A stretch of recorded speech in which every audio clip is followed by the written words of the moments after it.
the cards, the darts from my generation. I'll take the come on, come on, come on, let's get it on. And the loss, the money, we're in this together and through it all. They said that nothing's forever, and they refuse to see the change in me. Why won't they wake up? Alright, ladies and gentlemen, welcome to the DJ Wu Show, and this is the weekly wrestling mashup where we talk about Raw and SmackDown. So Raw basically opens up with Roman Reigns running his mouth again about how he's the big dog and how he owns the yard, and how Bob is the egomaniac and how Bob cost them the tag team match last week.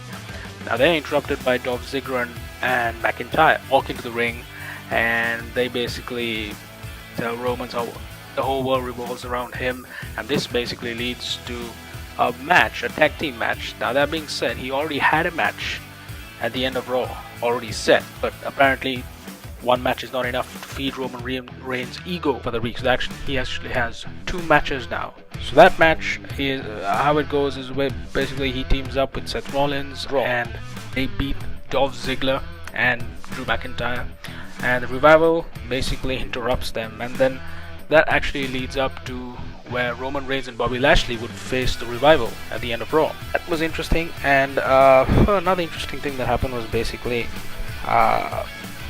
this is interesting, Bayley and Sasha Banks. Now that rivalry has been going on for quite some time, and it's been hanging in the air for some time, but I think they're really doing something with this rivalry, and I think that was a pretty interesting segment with Dr. Shelby, and that was pretty entertaining for me. I think I liked it, and it was pretty funny, and I hope that Bayley and Sasha's rivalry carries on, because I think that's going somewhere good, and I hope they have a match at I don't know, maybe Extreme Rules, but I don't know, they might determine the last minute. So that was interesting, and of course we have Kevin Owens and Braun Strowman.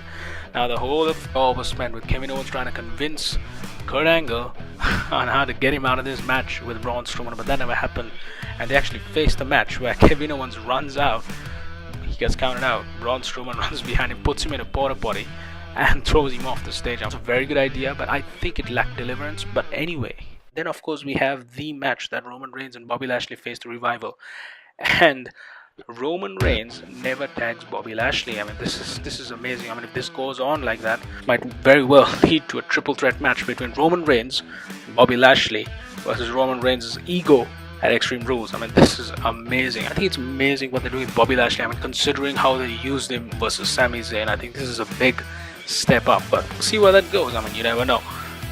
So that was it for Raw, and now moving on to SmackDown. Well, SmackDown started with the Team Hell No reunion, and the Usos interrupt them, and I think that was a pretty good segment between how they recollect their memories from the last 5 years and how it's been and how it's gonna be, and then the Usos interrupt, and now that leads to a tag team match down the line in the main event of SmackDown.